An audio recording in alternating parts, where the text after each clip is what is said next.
Bonsoir à tous. Le Belge Tim Merlier remporte la 12e étape du Tour de France. Les coureurs partis de Nevers sont arrivés à Chalon-sur-Saône en fin d'après-midi. Ils s'élanceront du Jura demain direction Belfort en passant par la Haute-Saône et le Doubs. Et un passage très attendu notamment pour Romain Grégoire. Chez lui, à Saint-Vith, une fan zone a été installée sur l'esplanade de la salle des fêtes pour encourager le champion de France. Ils ont passé la nuit à lutter contre les flammes. Les pompiers sont toujours mobilisés dans le Morvan où un incendie a ravagé plus de 60 hectares dans le secteur de la Grande Verrière près d'Autun. Des renforts venus du sud de la France sont arrivés cet après-midi.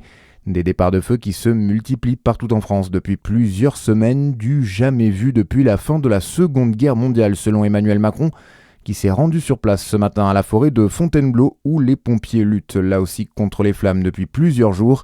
Le président alerte sur un été à haut risque. Écoutez. Quand je regarde les semaines à venir, d'abord ici, il faut continuer le travail. On n'est plus dans la phase aiguë, le feu est stabilisé, fixé, et agir pour que la vie puisse partout où on le peut reprendre ses droits. À côté de ça, en France entière, on va avoir un été, on le sait, qui sera dur. Il sera dur parce qu'on a déjà battu tous les records et on est à mi-juillet. Et la saison des feux est encore devant nous, normalement, quand je regarde les rythmes habituels. On sait qu'on est en vigilance extrême dans le Var, en Corse aussi. On a un sud-est qui est extrêmement sec, très vulnérable aux incendies. Et donc on a redéployé des moyens, on en a remis. On sera aussi confronté à d'autres événements et tout au long de l'été. Emmanuel Macron prévient qu'il n'y aura aucune tolérance pour les responsables des incendies. Plusieurs personnes sont actuellement en garde à vue.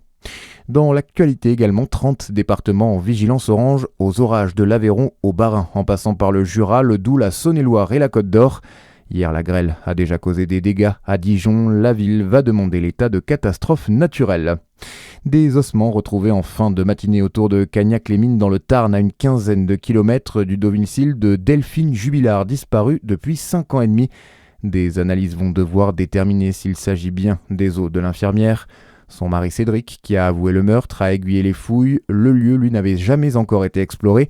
Un important dispositif a été mis en place dans le cadre de ces recherches avec au total plus de 100 gendarmes mobilisés. Des gendarmes en patrouille cet été dans les trains Mobigo de Bourgogne-Franche-Comté. L'opération a été lancée hier, objectif renforcer la sécurité à bord des TER et rassurer les passagers. Au total, 100 patrouilles de 3 réservistes seront déployées sur l'ensemble des trains de la région suite à une convention signée avec la SNCF. L'expérimentation va durer 1 an. Et puis, les Français aiment le cinéma. En juin, la fréquentation des salles obscures était en hausse de plus de 14% sur 1 an. Cette progression s'explique par les bons chiffres de la Fête du cinéma qui signe sa 2e meilleure performance depuis sa création en 1985.